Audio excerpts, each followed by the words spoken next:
नमस्ते दोस्तों, मेरा नाम शेषराज है और मैं एक शराबी हूँ। हाय शशरथ दादा। भगवान, हाय हाय सभी को नमस्कार।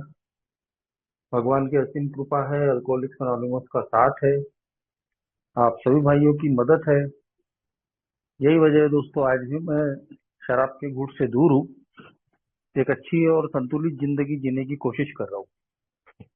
दोस्तों, सबसे पहले तो नवजीवन ऑनलाइन ग्रुप का मैं बहुत बहुत आभारी हूँ, जिन्होंने आज मुझे अपने अनुभव साझा करने का मौका दिया। और जो विषय दिया गया है, हायर पावर, उच्च शक्ति, इस पर जो भी मेरे अनुभव है दोस्तों, वो आज आपके सामने मैं साझा करने की कोशिश करूंगा। दोस्तों, अल्कोहलिक्स अनोनिमस में जब मैं आया तो कंप्लीट एक नास्तिक के रूप में मैं आया था। यानी घर की परिस्थितियों की वजह से हो, या जिस वातावरण में संगत में मैं रहा, उसकी वजह से कहीं तो भी धर्म कर्म पे, ईश्वर पे, या ऐसी चीजों पे मेरा विश्वास पूरा उड़ गया था। ना मेरी जिंदगी में कोई कर्मकांड था, ना मैं प्रार्थना करता था। कभी सामाजिक प्रोग्राम्स में ऐसा कभी कोई अवसर आ भी गया तो भी मैं सिर्फ एक मैकेनिकली वो सारी चीजें करता था, कि बाकी लोग कर रहे हैं करके मैं भी कर रहा हूँ, एक दिखावे के तौर पे, एक यांत्रिक तौर से। मगर ऐसा नहीं था कि मेरे घर में वो धार्मिक या आध्यात्मिक वातावरण नहीं था। बिल्कुल था। बचपन से ही मैं उस चीजों को देखते आ रहा था। मेरे पिताजी शराबी थे, मगर बचपन से ही मैंने उनको पूजा पाठ करते हुए, वो सारी चीजें करते हुए मैंने देखा था।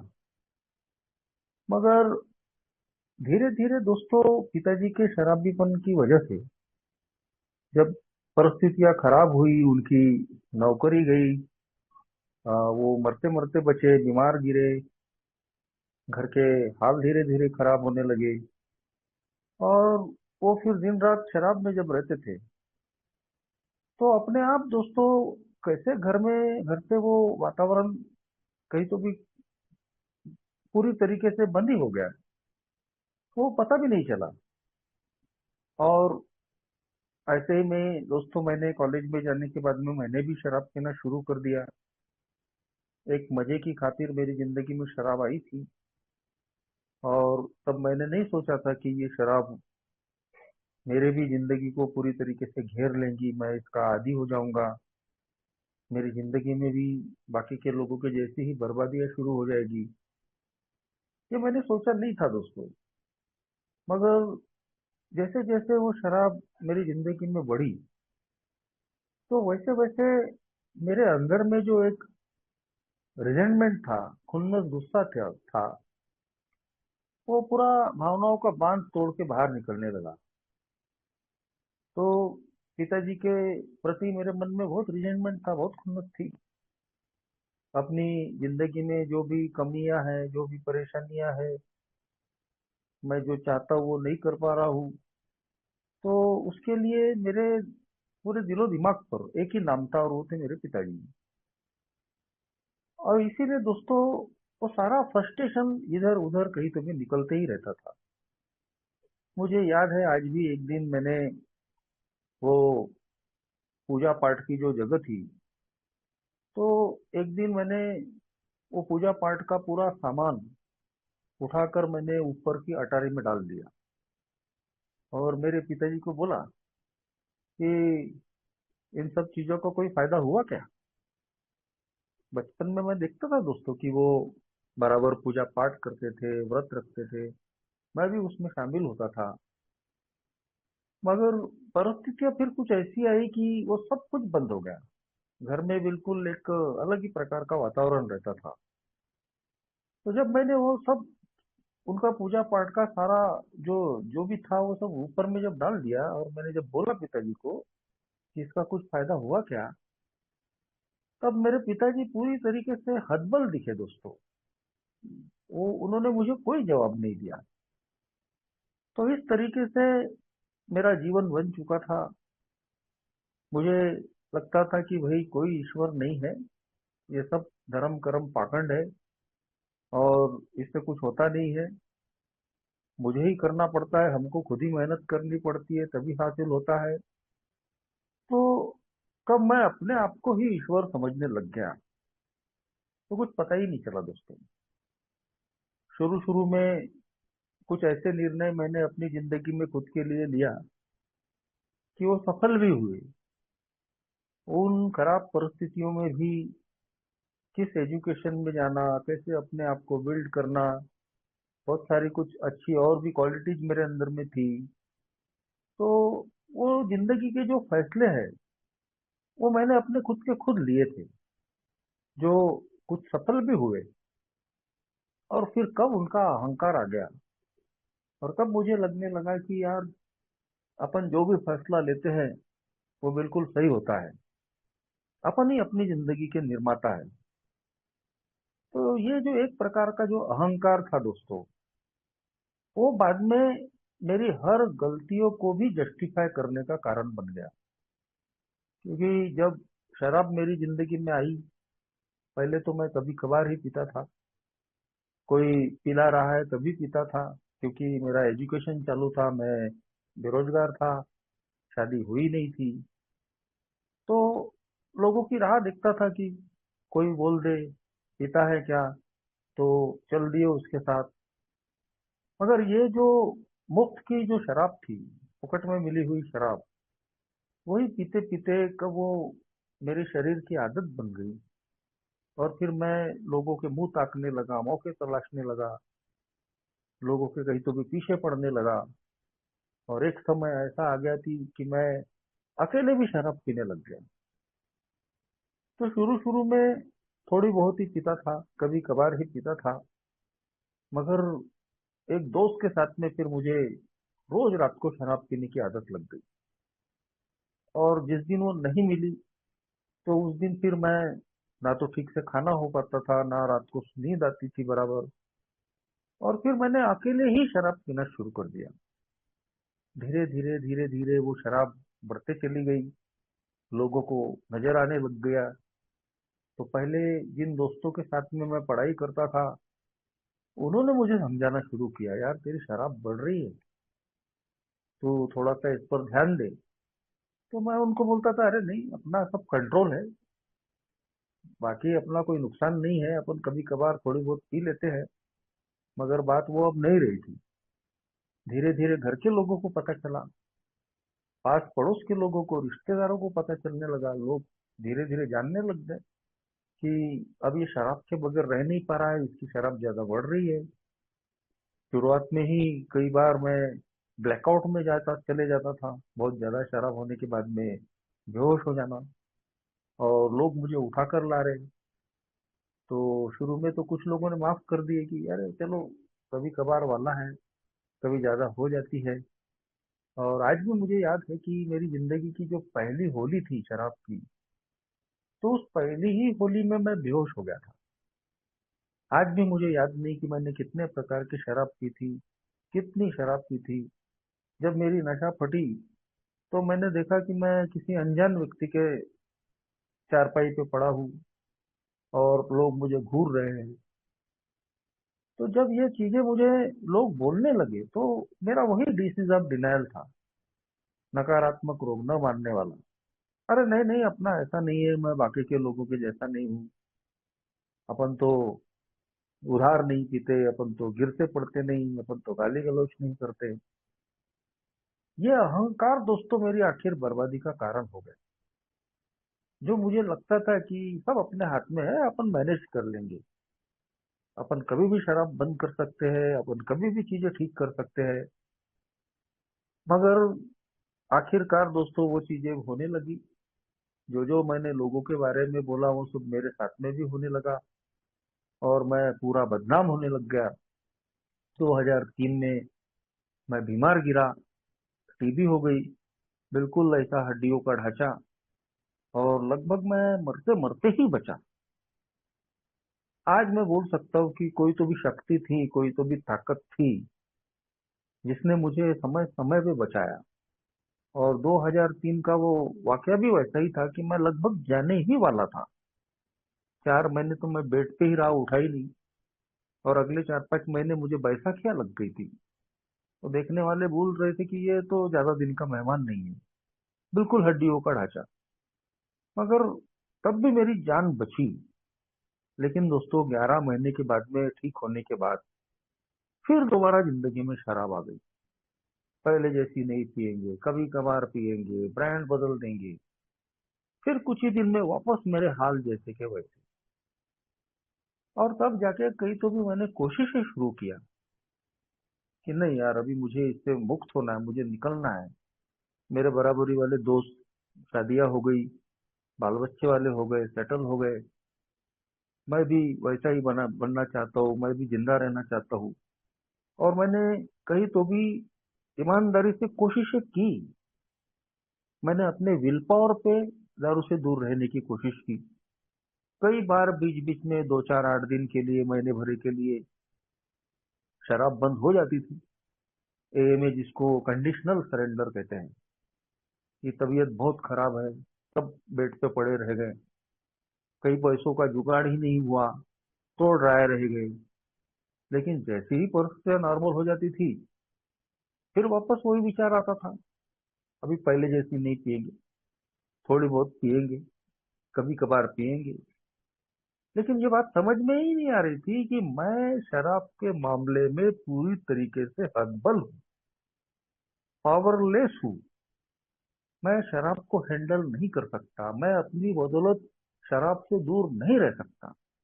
और मेरी बर्बादी हो चुकी है, ये मानने के लिए मैं तैयार नहीं था।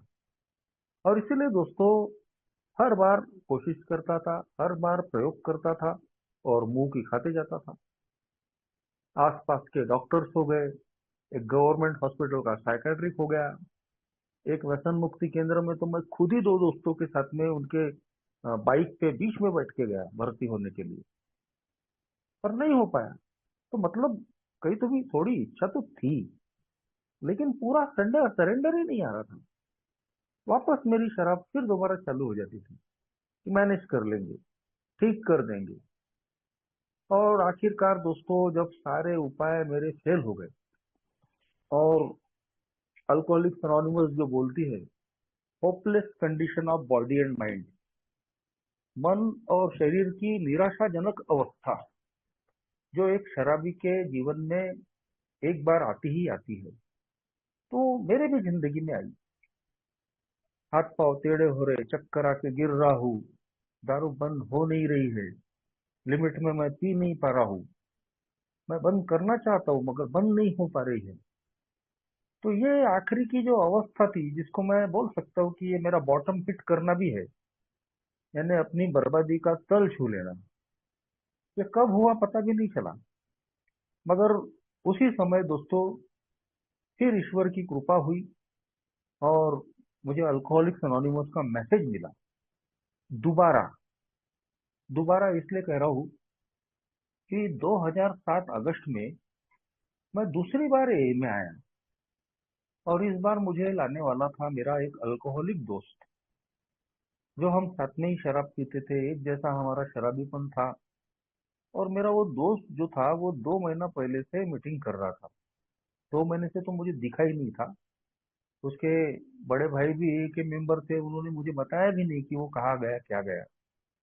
2 महीने के बाद में जब वो मिला तो बोले कि मैं ए की मीटिंग में जा रहा हूँ, अभी शराब से दूर हूँ। पहले तो मुझे भरोसा नहीं हुआ दोस्तों। मगर मेरे सामने में साक्षात साक्षात उदाहरण था मेरा दोस्त, कि इसकी अगर शराब बंद हो सकती है तो जरूर मेरी भी हो सकती है। और उस दोस्त का हाथ पकड़कर मैं 2007 अगस्त में इस अल्कोहलिक्स एनोनिमस की मीटिंग में मैं आया। मगर दोस्तों, यहाँ आने के बाद में जब मैंने देखा कि यार, मेरा दोस्त ही नहीं, मेरे जैसे, मेरे दोस्त के जैसे और भी बहुत सारे लोग हैं कि जो शराब से दूर है। और कैसे इस मीटिंग पे मेरा भरोसा आया, एक विश्वास आया, केम टू बिलीव। पता भी नहीं चला कि हाँ यार, ये एक ऐसी जगह है कि जहाँ मेरी शराब बंद हो सकती है, क्योंकि मेरे दोस्त की भी शराब बंद है और इतने सारे जो लोग दिख रहे हैं इनकी भी शराब बंद है, तो अपनी भी शराब बंद हो सकती है। बस दोस्तों, वो पहले ही दिन जो आप लोगों ने मुझे गले लगाया, मेरी पीठ पे हाथ फेरा और मुझे बोला कि आते रहो, हमारा अच्छा हुआ है, आपका भी अच्छा होगा। तो पहले ही दिन से इस मीटिंग से मैं ऐसे जुड़ गया कि पता नहीं, आज तक मैं जुड़ा हुआ ही हूँ। कुछ तो इस मीटिंग में कुछ बात थी जिसने यहाँ मुझे रोक दिया। और मेरे जैसा जो शराबी दोस्तों 1 घंटा शराब से दूर रह नहीं सकता था, वो कैसे एक एक दिन के आधार पे शराब से दूर होते चले गया, पता ही नहीं चला। एक लगन जैसे, मेरे जैसा जो शराबी शराब के मामले में ऑब्सेस्ड हो जाता है, पागल हो जाता है शराब के मामले में, ठीक वैसे ही मैं इस मीटिंग के मामले में ऑब्सेस्ड हो गया। लगातार निरंतर मीटिंग कर रहा हूँ। उस वक्त ना कोई हमारे पास गाड़ियाँ थी ना मोबाइल थे, तो मेरा दोस्त और मैं, हम पैदल ही मीटिंग करते थे। तो बराबर दोनों साथ में ही 6:30 बजे निकल जाते थे पैदल पैदल मीटिंग करने के लिए। और पहली प्रार्थना और दूसरी आखिरी प्रार्थना, वो दोनों प्रार्थनाएं हम मीटिंग में पूरी करते थे। और उसके मिराकल्स होने लगे कि धीरे धीरे दिन हफ्ते में बदल रहे, हफ्ते महीने में बदल रहे। एक ही सर्विस में मैं आ गया, अपने होम ग्रुप में मुझे चेयरमैन बना दिया गया। और वो एक ही सेवा करते करते कहले कैसे मेरा पहला साल बीत गया, तो पता भी नहीं चला। तो इसी दरमियान मुझे कहीं तो भी याद आया दोस्तों कि ये मैं इसके पहले भी लाया जा चुका हूँ। मुझे याद आया कि एक मेरा नॉन अल्कोहलिक दोस्त मुझे एक ही मीटिंग में लेकर आया था। और 15 मिनट बिठाने के बाद वो नॉन अल्कोहलिक दोस्त मुझे बाहर ले गया।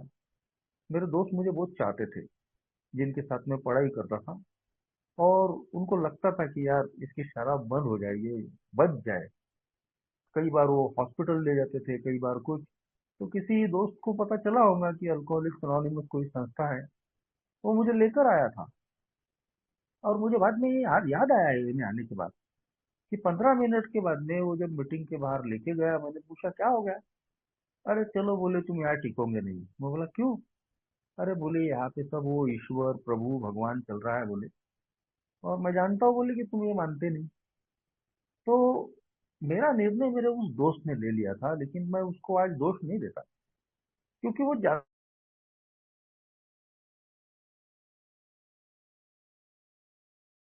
लेकिन जब मैं दोबारा ए में आया 2007 अगस्त में, मेरे मन में इन सारी चीजों के प्रति कोई विरोध भाव नहीं था, कोई किंतु परंतु नहीं था।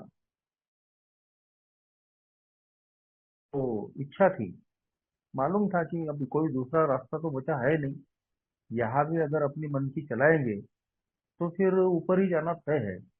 और शायद अपनी जान बचाने के लिए ही दोस्तों मजबूरी में मैं एक ही मीटिंग में मैं आ रहा था। यही चीजें मैं सब सुन रहा था, ईश्वर प्रभु उच्च शक्ति। मगर दोस्तों मैंने कभी इसका विरोध नहीं किया। और मेरे पहले आए हुए लोगों ने बोला था, बस तुम आते रहो, अपना मन खुला रखो, ओपन माइंड, खुले मन से सुनो। बहुत सारी चीजें तुमको समझ में नहीं आएंगी, अटपटी लगेंगी, पसंद नहीं आएंगी, लेकिन यहाँ आना बंद मत करो, आते रहो। और आते आते तुमको ये क्या कहना चाहती है, तुम्हारी एक एक कंसेप्ट, एक धारणाएं तुम्हारी बराबर खुलने लगेगी। और सही में दोस्तों यही हुआ। जान बचाने के लिए ही सही, मजबूरी में ही सही, मैं निरंतर एक ही मीटिंग में आते रहा। और मेरी हायर पावर, मेरी उच्च शक्ति मुझे यहाँ मिल गई। केम टू बिलीव, मुझे भरोसा होने लगा कि नहीं यार, कोई तो ताकत है। तो जैसा मैंने बताया कि मैं एक पूरी तरीके से नास्तिक इंसान था, ईश्वर को मैं मानता नहीं था, कोई धर्म कर्म कर्मकांड प्रार्थना मेरी जिंदगी में नहीं थी। मगर मैकेनिकली ही सही, यांत्रिक तरीके से ही सही, मैं एक ही प्रार्थना तो करने लग गया था। और धीरे धीरे उसके परिणाम में दिखने लगे थे कि जब मैं एक ही प्रार्थना करता हूँ तो मैं देखता हूँ कि मैं पहले जैसा नहीं रहता। एक ही मीटिंग में आने के पहले एक चिड़चिड़ा, अस्थिर, नाखुश, थका हुआ इंसान, मगर एक ही मीटिंग के बाद में जब मैं बाहर निकलता हूँ तो मेरी पूरी थकान मिट जाती है। मैं पॉजिटिव एनर्जी से भरता हूँ। मुझे अच्छा लगता है। तो ये चीजें मैं कहीं तो भी अनुभव कर रहा था। यही आध्यात्मिक अनुभव है। ये उस वक्त समझ में नहीं आया, मगर ये तो हो रहा था कि मीटिंग के पहले जिस तरीके की मानसिकता लेके मैं मीटिंग में आता हूँ, मीटिंग के बाद में मैं वैसा नहीं रह जाता। मेरे मन में शराब पीने के विचार आने बंद हो रहे हैं। परिस्थितियां तो सब वैसी ही थी। बहुत बड़ी ही खराब परिस्थितियां थी। ए में आने के पहले तो कहीं कहीं तो भी शराब एक साधन थी। अपनी जो परेशानियां थी, समस्याएं थी, उनका पीछा छुड़ाने के लिए शराब पी लो और भूल जाओ। लेकिन अब ए में आने के बाद में बगैर नशे के खुली आंखों से सब कुछ सहन करना था, सामना करना पड़ा था। मगर पीने के विचार नहीं आ रहे थे। वही लोग थे, वही घरदार था, वही रास्ते थे, वही दारू की दुकानें थी, वही समस्याएं थी। लेकिन पीने के विचार आने बंद हो गए। मेरी शादी नहीं हुई थी, शादी जुड़ नहीं पा रही थी। मेरे पहले ही मेरी खबर चली जाती थी कि अरे बहुत बड़ा बेवड़ा है। तो मेरे रिश्ते टूट रहे थे। 6-7 महीने में ही मेरी एक एंगेजमेंट तय हो गई थी। उसकी खबर सब तरफ देके जब रात को मैं घर पहुंचा तो घर के लोगों ने बताया कि अरे एंगेजमेंट तो कैंसिल हो गई। और मैं बिल्कुल खड़े खड़े कांपने लग गया था। मगर दोस्तों, ये कितना बड़ा मिरेकल है कि दारू पीने के विचार नहीं आए। वो तो मेरे लिए बहुत आसान चीज थी कि अरे यार, इतनी बड़ी घटना हो गई साला। मैंने खबर करके आया हूँ कि मेरी एंगेजमेंट है, और पता चल रहा है कि एंगेजमेंट तोड़ दी। अब कितनी बदनामी होगी। बेवड़ा पहले ही बदनाम रहता है, मगर उसके बावजूद भी उसको अपनी बदनामी की बड़ी फिक्र रही। तो मेरा काम धंधा खराब, लोगों ने बहिष्कार करके रख दिया है। कर्जे में हूँ, कर्जे चुकता नहीं हो रहे। तमाम प्रकार की तकलीफें थी दोस्तों, मगर उसके बावजूद दारू पीने के विचार नहीं आ रहे। तो क्या ये मैं बोल सकता हूँ कि ये मेरी अपनी बदौलत हो रहा था? अपनी बदौलत मुझे शराब की दूरी मिल रही थी। अपनी बदौलत आज मैं स्थिर था कि मुझे घटनाएं घट रही थी, परिस्थितियां विपरीत थी, मगर पीने के विचार नहीं आ रहे थे। तो नहीं दोस्तों, ये मेरे अपने बस की बात नहीं थी। आखिरकार मुझे मानना पड़ा कि कोई तो पावर है, कोई तो एक उच्च शक्ति है, तो जो मेरी जिंदगी में काम कर रही है। और मुझे क्या करना है? मुझे सिर्फ उस पर बिलीव करना है। सेम टू बिलीव, जो हमारे 12 कदमों में से एक दूसरा कदम है। तो कहता है कि same to believe that power greater than our self could restore us to sanity. हम इस विश्वास पे पहुंचे कि हमसे भी ज्यादा कोई बड़ी शक्ति हमको वापस होश में ला सकती है। और ये सारी चीजें दोस्तों कहीं तो भी अनुभव करने की है, एक्सपीरियंस करने की है। कोई उच्च शक्ति, कोई ईश्वर हमको नजर के सामने से नहीं दिखेगा, लेकिन वो अनुभव से हमको कहीं तो भी उसकी प्रचिति होती है। तो मुझे धीरे धीरे इन बातों को अनुभव करना पड़ा। मैंने माना कि हाँ, मैं मेरे अंदर में वो चीजें नहीं है। मैं अपनी बदौलत ये चीजें नहीं कर सकता था जो चीजें आज मेरी जिंदगी में हो रही है। मेरे जैसा इंसान जो 1 घंटा शराब से दूर नहीं रह सकता था, उसके पास में हजार कारण थे दारू पीने के, मगर वही इंसान आज कुछ महीने हो गए, साल हो रहा है, शराब से दूर है। विपरीत परिस्थितियों में दारू पीने के विचार नहीं आ रहे। तो कहीं तो भी ये मेरे अपने बस की बात नहीं थी। अगर मैं इनका इतना इंटेलिजेंट था, इतना सारे जमाने का मेरे पास ज्ञान था, इतनी सारी चीजें समझ थी, मगर शराब के सामने में वो सब बेकार हो रही थी। मैं अपनी बदौलत ना शराब हैंडल कर पा रहा था, ना अपनी जिंदगी को ठीक कर पा रहा था। तो जब हम पहले कदम पे अपनी 100% हतबलता स्वीकार करते हैं, 100% सरेंडर, हार मानते हैं कि नहीं, मैं कमजोर हूँ, मैं ना तो शराब को हैंडल कर सकता हूँ, ना अपनी जिंदगी में जो अस्त व्यस्तता है उसको कहीं तो भी ठीक कर सकता हूँ। तो जब हम पूरी तरीके से अपनी पावरलेसनेस कबूल करते हैं दोस्तों, यार कि मैं नहीं कर सकता तो फिर कौन कर सकता है, जिसका जवाब कहीं तो भी दूसरे कदम में दिया है कि जब मैं पावरलेस हूँ, जब मेरे हाथ में कुछ नहीं है, तो मतलब साफ है कि मेरे से पावरफुल ताकत की मुझे आवश्यकता है। और ये जो ताकत है, ये मेरे से भी पावरफुल होनी चाहिए और शराब से भी पावरफुल होनी चाहिए। Will power, wine power and divine power.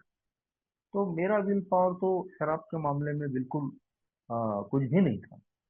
और वाइन पावर है, अब उस वाइन पावर से लड़ने के लिए मेरे पास में एक ही रास्ता था कि मैं उस डिवाइन पावर को मानूं, मेरी उस उच्च शक्ति को मैं कबूल करूं। और उसके दर्शन मुझे हो रहे थे, उसके अनुभव मुझे हो रहे थे कि जैसे ही मैं एक ही मीटिंग में आया, उस मीटिंग में कोई तो भी ताकत थी। आप उसको सामूहिक चिकित्सा पद्धति कीजिए कहिए, या ग्रुप थेरेपी कहिए, कुछ भी कहिए, लेकिन वो ताकत थी, वो पावर था जो मेरे से हायर हायर था, मेरे से हायर पावर था, कहीं तो मेरे से बढ़कर था। और मैंने दोस्तों उसको कबूल किया। धीरे धीरे एक का लिटरेचर पढ़ने लगा, लोगों के अनुभव आने लगे, ओल्ड टाइमरों की शेयरिंग सुनने लगा। तो पता चला दोस्तों कि ये जो कंसेप्ट ऑफ हायर पावर है, ये मेरे जैसे शराबी की जान बचाने के लिए आज कितनी मददगार साबित हो रही है। कई लोग मेरे जैसे ए में आते हैं, कुछ ईश्वर को मानने वाले आते हैं, कुछ ऐसे भी होते हैं कि अज्ञेयवादी, एग्नोस्टिक होते हैं, जो असमंजस में रहते हैं, ईश्वर है भी या नहीं भी। और कुछ मेरे जैसे होते हैं कि जो कंप्लीट नास्तिक होते हैं। लेकिन दोस्तों, ये ए का प्रोग्राम इतना खूबसूरती से बनाया हुआ प्रोग्राम है कि ये जो दूसरा कदम है, came to believe that power greater than ourselves could restore us to sanity, यानी हम इस विश्वास पर पहुंचे कि हमसे भी बड़ी कोई शक्ति हमको वापस होश में ला सकती है। तो इस दूसरे कदम पे हम सभी एक साथ खड़े हो सकते हैं, चाहे वो आस्तिक हो, नास्तिक हो या अज्ञेयवादी हो।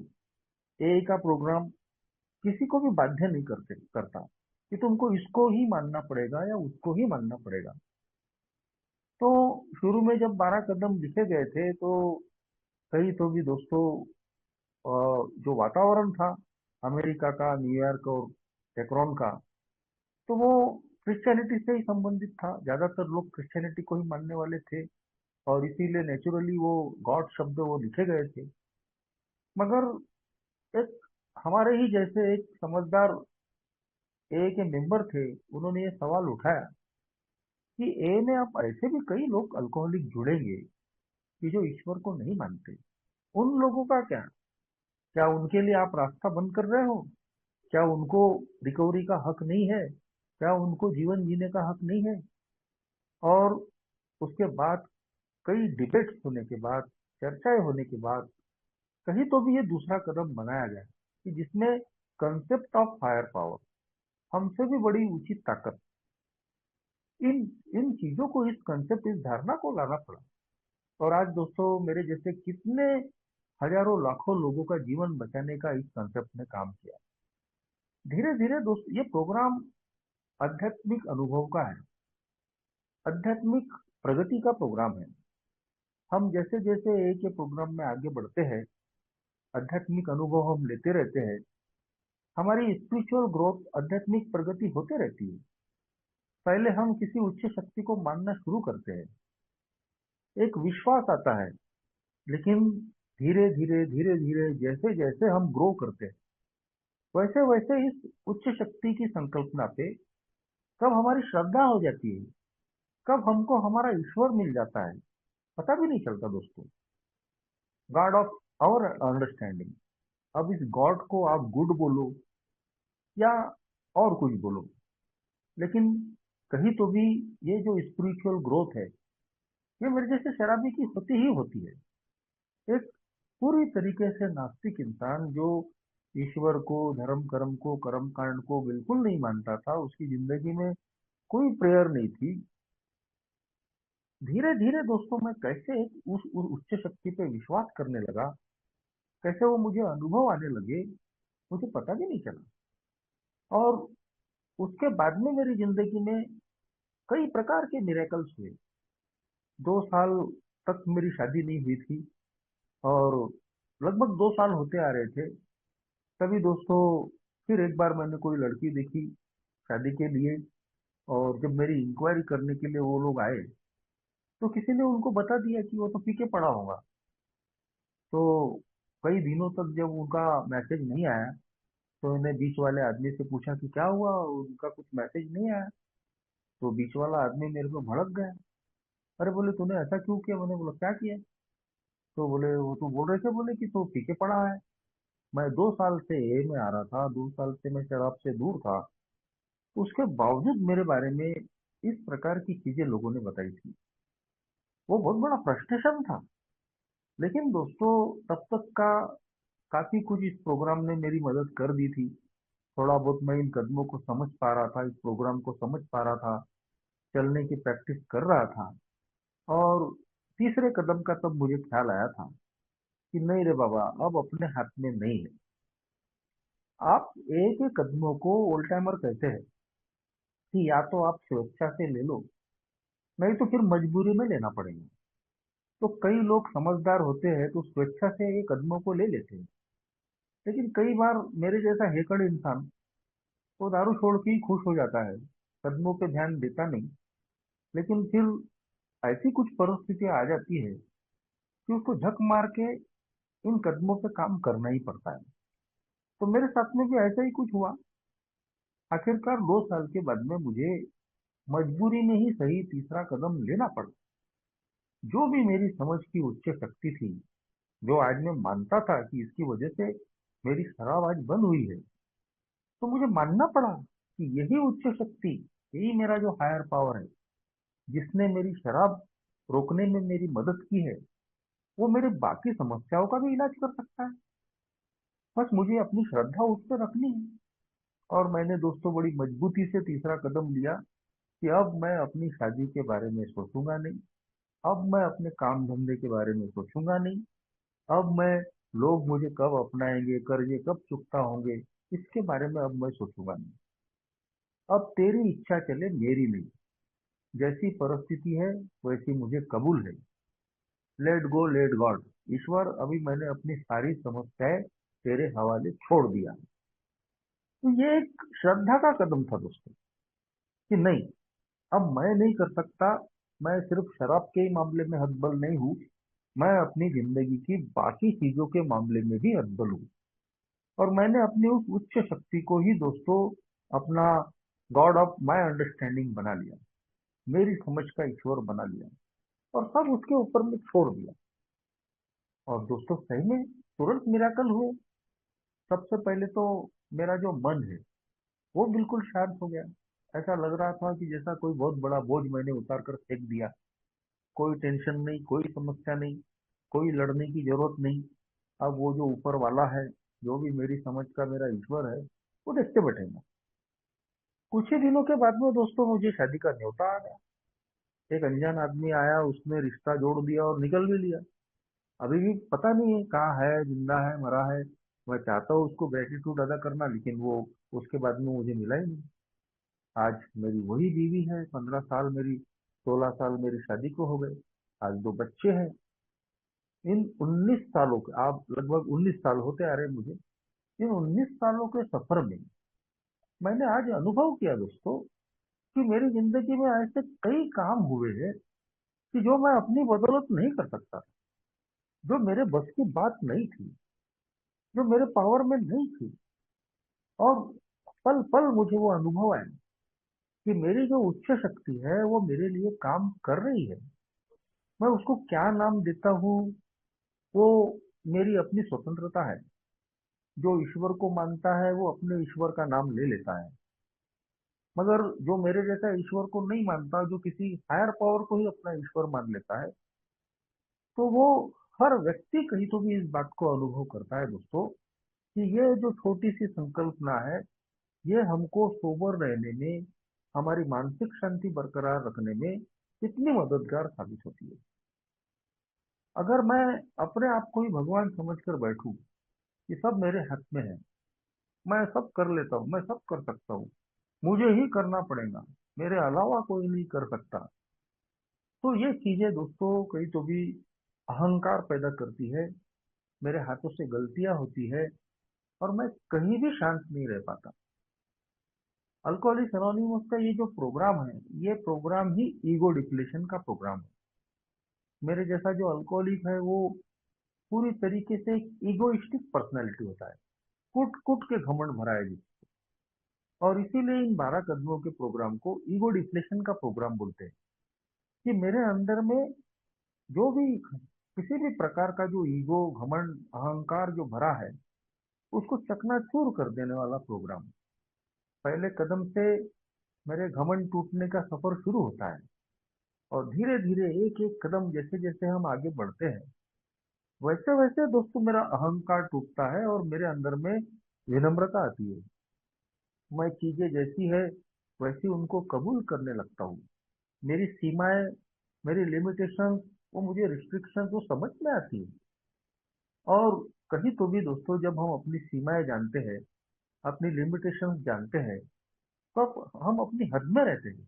हम खुद भगवान बनने की कोशिश नहीं करते। तो ये जो कंसेप्ट ऑफ हायर पावर है, उच्च शक्ति की जो संकल्पना है, वो मेरे जैसे शराबी की जान बचाने के लिए हमारे जो को फाउंडर्स थे, हमारे जो पहले आए हुए सदस्य थे, उनके लिए आज हमको बहुत बहुत आभारी रहना पड़ता है। मान लीजिए कि मेरे जैसे नास्तिक इंसान का अगर प्रवेश ही वर्जित कर दिया गया होता इस ए के प्रोग्राम में। शुरू में ऐसी घटनाएं भी ए के लिटरेचर में लिखी हुई है कि एक ऐसा ही शराबी था जो बिल्कुल ईश्वर को नहीं मानता था और भरी मीटिंग में ही वो ईश्वर के खिलाफ बातें करता था। और वो साफ बोलता था कि मुझे आपका सब पूरा प्रोग्राम पसंद है, सिवाय ये ईश्वर के मैटर पे। और ज्यादातर लोग ईश्वर को मानने वाले थे, तो कई बार वो इतना चिढ़ जाते थे कि वो बोलते थे चेयरमैन को कि भाई इस आदमी को यहाँ से एक तो बाहर निकाल दो। मगर दोस्तों उस वक्त भी समझदार लोग थे और वो कहते थे कि हम इसको बाहर नहीं निकाल सकते। अगर यदि हमने इसको मीटिंग के बाहर निकाल दिया क्योंकि ये ईश्वर को नहीं मान रहा, ईश्वर को गाली दे रहा है, कल इसकी जान को कुछ हो गया, कल ये मर गया, तो इसका जिम्मेदार कौन रहेगा? और अगर वो ईश्वर को मान रहा नहीं मान रहा, तो वो ऊपर वाला देखेगा इसके बारे में क्या करना है क्या नहीं करना है।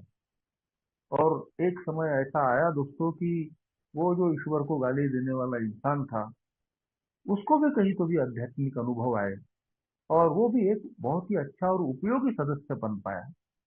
इन 19 सालों में अनगिनत और भी लोगों को मैंने देखा कि जो ए में आने के बाद में ऐसी ही चीजों में फंस गए। अरे नहीं नहीं, हम तो ईश्वर को नहीं मानते।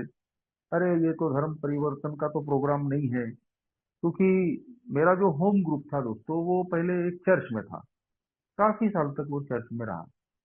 तो कई नए लोग आते थे तो बिचक जाते थे। कई लोगों को लगता था कि यार हमारा धर्म परिवर्तन तो नहीं हो जाएगा। बहुत सारी नेगेटिव चीजें थी, खुद मेरे बारे में भी, मेरी ससुराल में, रिश्तेदारों में कई बार ये चीजें फैलाई गई। मगर ए का प्रोग्राम बोलता है अपना मन खुला रखो, ओपन माइंड रहो और आते रहो। धीरे धीरे धीरे धीरे आपकी सवालों के जवाब हो सकता है कि एकदम से शुरू में नहीं मिले, लेकिन अगर आप मन खुला रखोगे, आते रहोगे, ओपन माइंड से आप सुनोगे, तो आपकी हर हर सवालों के जवाब मिलेंगे। जैसा मुझे भी मिले। जब मैंने शुरू में ही बिग बुक पढ़ी थी, 2 महीने का ही मैं सोबर था, तो उस बिग बुक की सारी चीजें तो याद नहीं रही। लेकिन एक जो वाक्य था वो मेरे गहराई से मेरे मन में बैठ गया। जो बिल की स्टोरी में लिखा है, हमारे जो को फाउंडर है बिल, वो भी अंत में ईश्वर विरोधी हो चुके थे। ईश्वर की चीजें उनको पसंद नहीं आती थी। मगर उनका जो दोस्त उनको मैसेज देने के लिए आया था, एबीटी, उस एबीटी ने एक सुंदर वाक्य बोला था बिल को कि बिल, आप अपनी समझ के ईश्वर को क्यों नहीं चुन लेते? God of your own understanding, your own conception of God. और ये जो वाक्य था, इसने कहीं तो भी दिल को हिला दिया था कि यार बात तो सही है कि यदि मैं दुनिया की समझ के ईश्वर को अगर दुनिया की धारणा के ईश्वर को नहीं मानता हूँ, मगर ये मेरा दोस्त तो कह रहा है कि मैं अपने समझ के ईश्वर को मान सकता हूँ। God of my understanding, my own conception of God. तो ये सारी चीजें मेरे जैसे अल्कोहलिक को एक के प्रोग्राम में रुकने में मदद करती है कि आप चाहे तो ईश्वर को मानते हो या नहीं मानते हो या अज्ञेयवादी हो, एक के प्रोग्राम पे रिकवर होने के लिए ये सारी चीजें रुकावट नहीं बनती। ये हमारी स्पिरिचुअल प्रोग्रेस का हिस्सा है, आध्यात्मिक प्रगति का हिस्सा है। धीरे धीरे जैसे जैसे हम ए में आते रहेंगे, आध्यात्मिक अनुभव लेते रहेंगे, वैसे वैसे हमारा डेवलपमेंट होता है। वैसे वैसे हम कई उदाहरण देखते हैं कि कई नास्तिक आए हैं और वो बाद में उनको एक फेथ मिला, एक श्रद्धा मिली, और वो अपनी समझ के ईश्वर को कहीं तो भी बिलीव करने लगे, उस पर श्रद्धा करने लगे। आज मुझे भी अपनी समझ का ईश्वर मिल चुका है। मैं अपनी समझ की उच्च शक्ति को पूरी तरीके से आज मैं मानता हूँ। कहीं तो भी मेरी जिंदगी में मैं सिर्फ शराब के ही मामले में हतबल हूँ नहीं, मैं अपनी जिंदगी में और भी कई मामलों में हतबल हूँ। और वो सारी चीजें जब मुझे परेशान करती है, तो मैं अपनी उच्च शक्ति, अपनी समझ के ईश्वर को वो सारी चीजें सौंप देता हूँ और फिर तुरंत रिलैक्स हो जाता हूँ। तुरंत ही कहीं तो भी मुझे फायदा हो जाता है, मेरा मन शांत हो जाता है, मुझे सेरेनिटी मिलती है, चित्त शांति मिलती है। इन 19 सालों में मेरी जिंदगी में कई हादसे हुए, कई, कभी हेल्थ प्रॉब्लम आए, कभी फाइनेंशियल प्रॉब्लम आए, और ऐसे में मैं डगमगाया नहीं। आज भी आते हैं फाइनेंशियल प्रॉब्लम, तो आज भी रहते हैं। कई बार तो पोजीशन ऐसी टाइट हो जाती है कि लगता है कि क्या करे और क्या नहीं करे। लेकिन इन 19 सालों में जो अनुभव मैंने लिया है कि इस प्रोग्राम पे भरोसा रखो, अपनी समझ के ईश्वर पे, अपनी समझ की उच्च शक्ति पे भरोसा रखो, बुरा नहीं होने वाला। बुरा हो चुका, अब नहीं होने वाला। समस्याएं आती रहेंगी, जाती रहेंगी, लेकिन यदि मैं अपनी समझ की उच्च शक्ति पे, ईश्वर पे भरोसा रखता हूँ, तो चीजें अच्छी होने वाली है। आज कहीं तो भी ये जो कंसेप्ट है, ये मेरी बैकबोन है दोस्तों, मेरी रीढ़ की हड्डी है। आज मैं जो सोबर हूँ, आज जो मैं मानसिक शांति से भरा हुआ हूँ, आज मेरे अंदर में जो भावनात्मक स्थिरता है, इमोशनल सोबराइटी, ये इमोशनल सोबराइटी, भावनात्मक स्थिरता कायम रखने के लिए मेरी समझ की जो उच्च शक्ति है या मेरी समझ का जो ईश्वर है, वो मुझे आज बहुत मदद करता है। मैं अपनी बदौलत ये चीजें नहीं कर सकता। तो आज मेरी जिंदगी में ये जो धारणा है, ये जो कंसेप्ट है, इसका बहुत बड़ा रोल है। ये मुझे सोबर रहने में मदद करती है, आज के दिन मुझे खुश रहने में मदद करती है। जब भी मैं असमंजस में रहता हूँ, जब भी मैं परेशानी में रहता हूँ, जब भी मुझे लगता है कि यार चीजें अब मेरे हाथ में नहीं है, अब क्या करूँ और क्या नहीं, उसी समय दोस्तों मैं अपना तीसरा कदम ले लेता हूँ।